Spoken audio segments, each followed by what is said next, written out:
Assalamualaikum warahmatullahi wabarakatuh and good morning everyone. Here I would like to tell you stories about the legend of Sangos which take place in the West Borneo.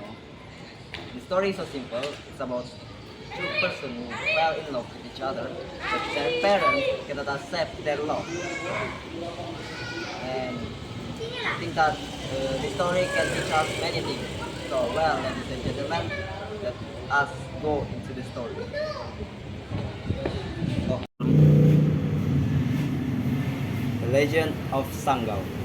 A long time ago, in the remote area of Sangao, specifically around the Sekayam district, several communities lived in harmony and peace.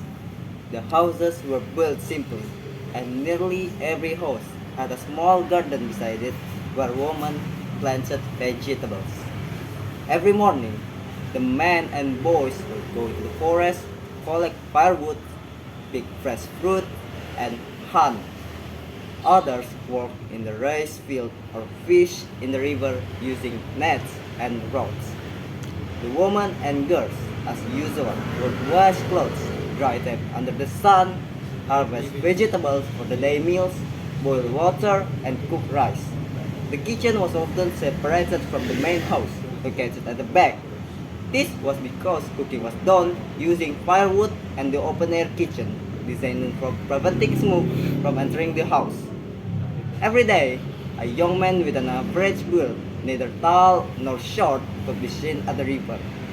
His sharp, clear eyes and dark black hair stood out as he firmly gripped a fishing net, indicating that some big fish were caught.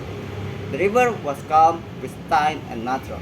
Not far from the young man, a beautiful maiden often washed clothes with a spread. She was modestly dressed in traditional clothes. Her long, straight black hair fit neatly. Her gentle eyes and soft pink lips added to her charm.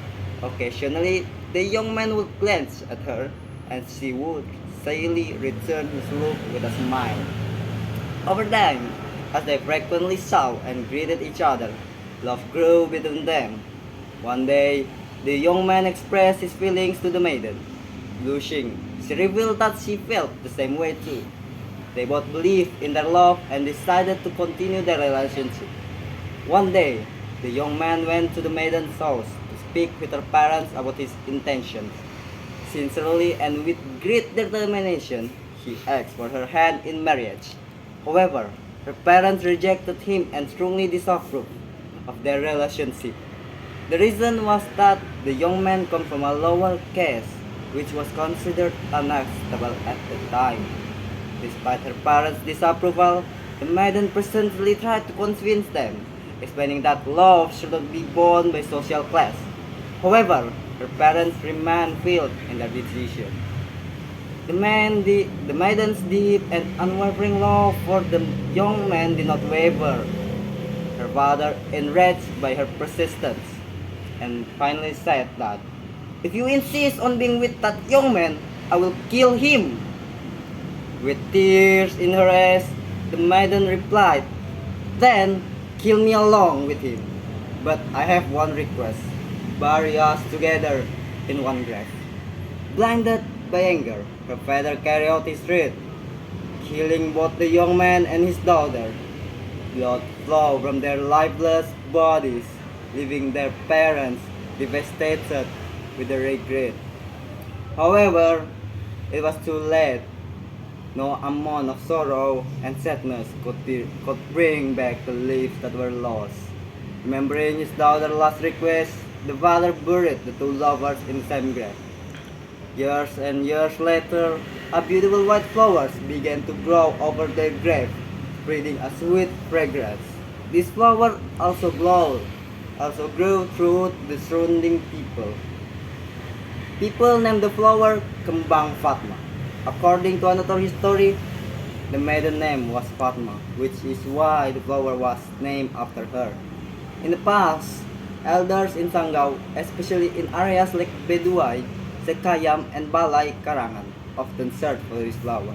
It was believed to have various benefits, from curing illnesses to promoting youthfulness for those who consume it.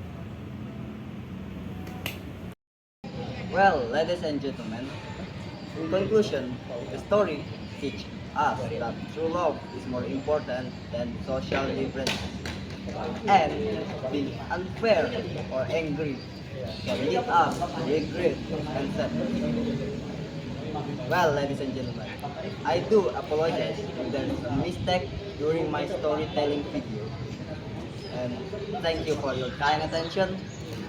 Wassalamualaikum warahmatullahi wabarakatuh.